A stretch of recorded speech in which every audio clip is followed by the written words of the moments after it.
Echidna different from other digital agencies? Oh my, lots of things.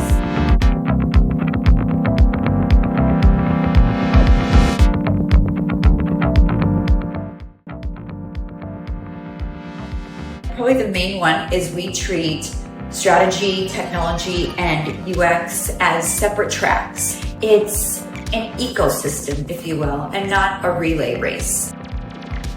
This fusion is especially critical for complex environments where user experience on the back end is just as important to what that customer is seeing on the front end.